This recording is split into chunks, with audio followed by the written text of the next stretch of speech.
जय हिंद दोस्तों, आपका और मोटिवेशन चैनल में स्वागत है। दोस्तों, आज का टॉपिक है भारतीय संविधान के अनुच्छेद 14 से 18 तक समानता का अधिकार, राइट टू इक्वालिटी, जो मौलिक अधिकार के भाग 3 में है।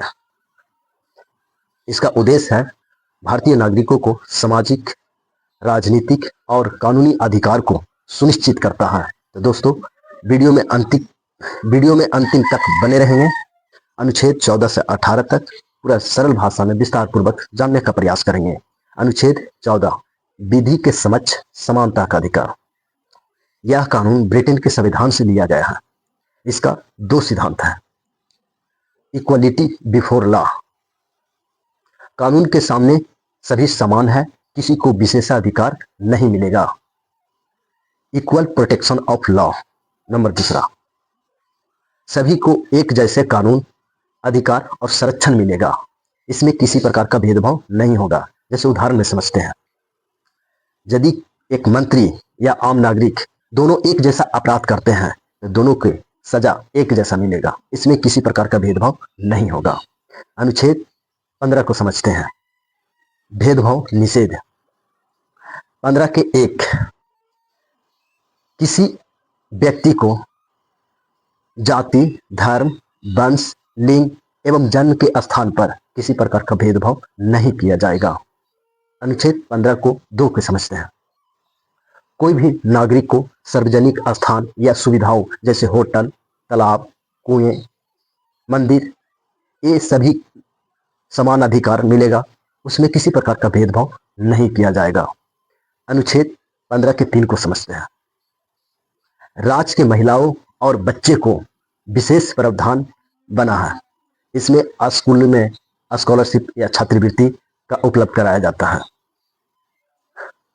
अनुच्छेद 15 को 4 के समझते हैं, राज्य के सामाजिक और शैक्षणिक रूप से पिछड़े वर्ग लोग को जैसे SC, ST, OBC के लिए विशेष प्रावधान बना सकता है। अनुच्छेद 15 के 5 को समझते हैं, राज्य के सामाजिक और शैक्षणिक रूप से पिछड़े वर्ग को लिए SC, ST, OBC के लिए शैक्षणिक स्थानों में विशेष प्रावधान बना सकती है। अनुच्छेद 15 को 16 समझते हैं, इसमें EWS को आरक्षण की अनुमति दी गई है, जो भारतीय संविधान संशोधन 103 के तहत 2019 में इसे जोड़ा गया है, जो गैर संवैधानिक है। अनुच्छेद 16 के समझते हैं, लोक सेवाओं में समान अवसर, इक्वलिटी इन पब्लिक एम्प्लॉयमेंट। अनुच्छेद 16 के 1 को समझते हैं, सभी नागरिकों को सरकारी नौकरी में समान अवसर मिलेगा बिना किसी भेदभाव के। अनुच्छेद 16 के 2 को समझते हैं, किसी भी व्यक्ति को जाति, धर्म, लिंग, वंश एवं जन्म के आधार पर सरकारी नौकरी में भेदभाव नहीं किया जाएगा। अनुच्छेद 16 को 3 को समझते हैं, सांसद कुछ स्थानीय पद निवास के लिए शर्त लगा सकती है। जैसे तेलंगाना में कुछ सरकारी नौकरियों में स्थानीय उम्मीदवार को पात्र मानना। अनुच्छेद 16 के 4 को समझते हैं, इस अनुच्छेद में राज्य के सामाजिक और शैक्षणिक रूप से पिछड़े वर्ग लोगों को जैसे SC, ST, OBC, इसके लिए आरक्षण की व्यवस्था की गई है। सरकारी नौकरी में आरक्षण की व्यवस्था की गई है। अनुच्छेद 16 के 5 को समझते हैं, इसमें राज्य के सामाजिक और शैक्षणिक रूप से पिछड़े वर्ग के लिए जैसे SC, ST, OBC के लिए शैक्षणिक संस्थानों में आरक्षण की व्यवस्था की गई है। अनुच्छेद 16 के 6 के समझते हैं, इसमें EWS को भारतीय संविधान संशोधन 103 के तहत 2019 में जोड़ा गया है। इसमें आरक्षण की व्यवस्था की गई है। दोस्तों, इस प्रकार से आरक्षण की व्यवस्था की गई है, लेकिन मेरा इसमें व्यक्तिगत विचार है, तो इसमें और संशोधन की जरूरत है। जैसे सरकारी नौकरी में 2% की नौकरी, पूरे देश में सरकारी नौकरी 2% है और 98% बिजनेस है या प्राइवेट संस्था है। तो इसमें सभी में, यह मेरा व्यक्तिगत विचार है कि प्राइवेट संस्था में भी आरक्षण की व्यवस्था होना चाहिए ताकि देश विकसित हो सके। जैसे उदाहरण में समझते हैं, जो कबीर गरीबी और अमीरी की खाई है वो बहुत ज्यादा अंतराल है। जैसे एक खेती किसान करता है, जैसे यदि उस खेत का किसी स्थान तरफ गड्ढा है और एक तरफ ऊंचा है, यदि उसे फसल बोया जाए, धान की फसल बोया जाए, तो जिधर पानी का अधिक अंश रहेगा तो उधर फसल एक अच्छा उत्पादन होगा, और जिधर पानी का अंश नहीं होगा तो वो धान क्या होगा, धान का फसल मर जाएगा, सही तरीके से उत्पादन नहीं हो पाएगा।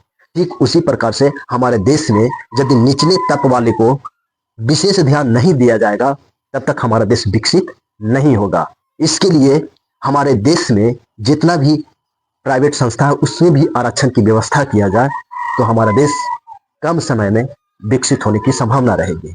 सबसे पहले शिक्षा की व्यवस्था विशेष सुधार होनी चाहिए। सब मेरा व्यक्तिगत विचार है कि शिक्षा एक समान होनी चाहिए, पूरे देश में एक समान एक सिलेबस शिक्षा लागू होना चाहिए, और अंग्रेजी और हिंदी अनिवार्य हो जाना चाहिए, और राज्य के भाषाओं में सभी की राज्य के भाषाओं में पढ़ाई होना चाहिए।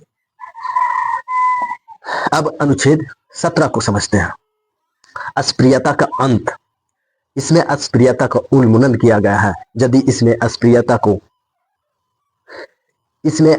को एक अपराध माना गया है, यदि कोई अस्पृश्यता को प्रोत्साहन देता है तो एक दंडनीय अपराध होगा।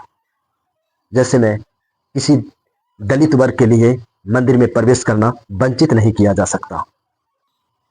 अनुच्छेद 18 को समझते हैं। अनुच्छेद 18 में उपाधियों का उन्मूलन अंत किया गया, उपाधियों का समाप्त किया गया। यह अनुच्छेद कहता है कि भारत के कोई भी नागरिक किसी प्रकार का उपाधि नहीं ले सकता है।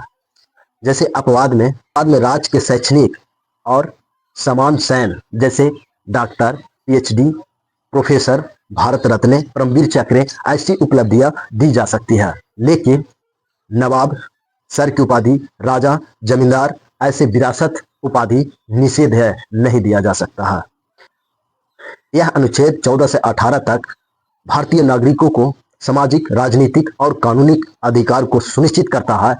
प्रत्येक नागरिक को समान अवसर और समान अधिकार प्रदान करता है। इस अनुच्छेद के माध्यम से जाति, धर्म, लिंग भेदभाव को मिटाकर एक न्याय संगत समाज की स्थापना करता है। तो दोस्तों, आज अनुच्छेद 14 से 18 तक वीडियो कैसा लगा है आप लोग कमेंट में जरूर लिखेंगे, अपना विचार और राय देंगे। अच्छा लगा हो तो अपने दोस्तों के पास शेयर करेंगे। जय हिंद दोस्तों।